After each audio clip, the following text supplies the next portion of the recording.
My name is Allison Brownlee with Washington State Department of Natural Resources Aquatic Reserves Program, and I'm here to give a snapshot presentation about a pilot study we conducted last year using light traps to collect larval cherry point herring. This project was done in collaboration with Lummi Natural Resources Department and with guidance from Washington Department of Fish and Wildlife. So herring are a species of forage fish and are thus an important part of the food web and are prey for some protected species such as Chinook salmon. The cherry point herring stock is genetically distinct and has this unique late spawning season that spans from April to May. The cherry point herring stock was once the largest stock in all of Washington State, but over the last several decades, there has been a 96% decline in estimated spawning biomass for this stock. This is according to WDFW, who conducts egg deposition surveys. And the maps here are displaying that WDFW data where the red circles are the estimated spawning biomass, the yellow circles are where no spawn was found. So you can see this reduction in spawn from left to right throughout time. And then you can also see this retraction of the spawning area to just the area around Birch Head in recent years. The protection and potential recovery of cherry point herring is a management priority for the Cherry Point Aquatic Reserve, which on the maps is shown in the green area. So we conducted this study to just start to attempt to fill this data gap of what's happening in the larval phase for these herring. What's their survival? What's their dispersal patterns? What's the impact of predation? So we deployed light traps in 3 different locations, one right off Birch Head, one within the bay, and one off of Point Whitehorn. These light traps have LED light source in it that turn on each night, and all sorts of different types of larvae are attracted to that light. And we visit that trap every couple days and go through the contents and look for any larval fish. So some preliminary results. We did catch 15 different species of fish within these light traps, including Pacific herring, which are shown in the upper left-hand corner.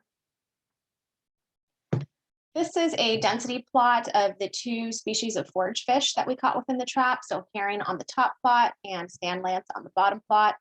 X-axis is showing the measured total length of the fish we caught, and the y-axis is showing the grouping by trap location. The top plot for herring, you can see we caught a total of 58 herring, and they were all from the Birch Bay light trap. And those black vertical lines are sort of that estimated size class for when these fish transition from that larval phase and into the juvenile phase.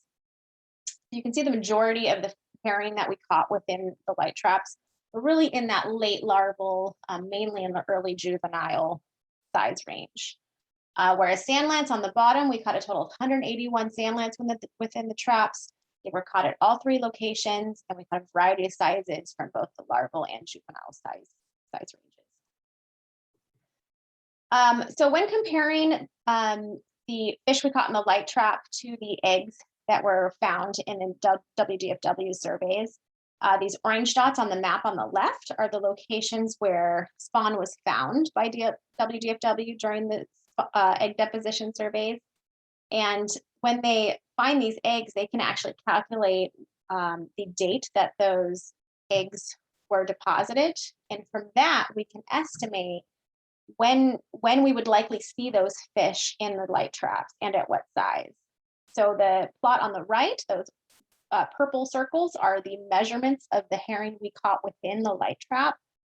And the orange lines are sort of those predicted size and dates for if those were cherry point herring, that's when we would expect to see them and at what size. So you can see that the majority of the herring we caught within the light traps are really too large to be cherry point herring, and more likely were from earlier spawning stocks such as semiyamu. We also, like I said, collected a lot of Pacific sand lance in the light traps, which was really interesting to us because it's not a documented spawning ground for sand lance. But we caught them all throughout the season, and we caught them at very small sizes, down to 15 millimeters in total length. So as I speak, the traps are being prepared to be deployed for 2022. We are repeating this study again. And I want to just say a thank you to all of our partners and to everyone who has helped to make this pilot year a success. My email is at the bottom if you have any questions, and thank you very much.